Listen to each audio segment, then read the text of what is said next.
ജെറമ്യയുടെ പുസ്തകം 30:17 കർത്താവായ ദൈവം ഇപ്രകാരം പറഞ്ഞു, ഞാൻ നിനക്ക് വീണ്ടും ആരോഗ്യം നൽകും, നിന്റെ മുറിവുകൾ ഞാൻ സുഖപ്പെടുത്തും.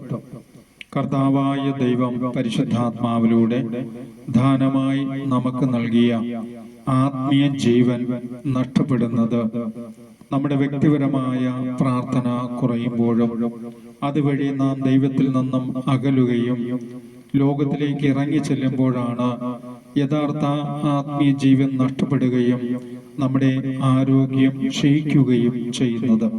കാരണം നാം ദൈവത്തിൽ പ്രത്യാശ വെച്ച് ജീവിക്കുമ്പോൾ എൻ്റെ എല്ലാ പ്രശ്നങ്ങൾക്കും എൻ്റെ കർത്താവ് എന്നോടൊപ്പമുണ്ട്, അവിടെ നിന്നെല്ലാം നടത്തിത്തരും.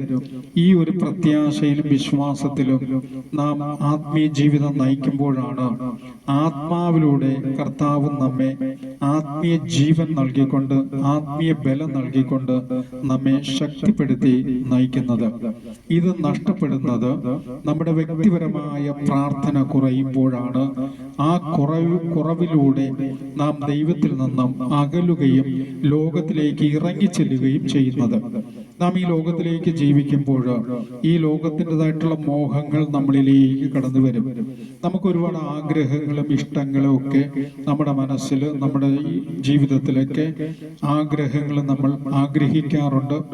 അത് നടക്കാതെ വരുമ്പോൾ നിരാശപ്പെടുന്നു. ആ നിരാശ വേദനയാകുന്നു.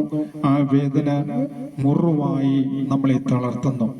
എന്നാൽ കരുണയുള്ള ദൈവത്തിലേക്ക് നാം മടങ്ങി ദൈവസന്നിധിയിൽ വരുമ്പോൾ നമ്മളെ തന്നെ സമർപ്പിച്ചുകൊണ്ട് നാം നമ്മുടെ കുറവുകളും പോരായ്മകളും ഏറ്റുപറയുമ്പോൾ കരുണയുള്ള ദൈവം അത് ഏറ്റെടുക്കുകയും നമ്മെ സമർത്ഥമായി അനുഗ്രഹിക്കുന്ന ദൈവമാണ്. വീണ്ടും ജെറമ്യ 17:14 കർത്താവേ, എന്നെ സുഖപ്പെടുത്തണമേ, അപ്പോൾ ഞാൻ സൗഖ്യമുള്ളവനാകും. എന്നെ രക്ഷിക്കണമേ, അപ്പോൾ ഞാൻ രക്ഷപ്പെടും. അങ്ങ് മാത്രമാണ് എൻ്റെ പ്രത്യാശ.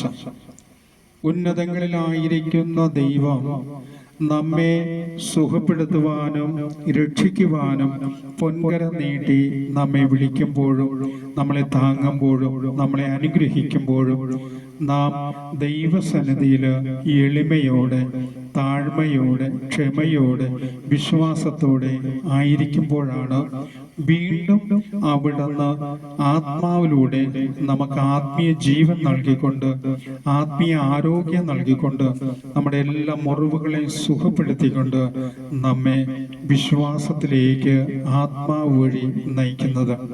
ഈ ഒരു വിശ്വാസത്തിലേക്കാണ് ദൈവം നമ്മെ വിളിക്കുന്നത്.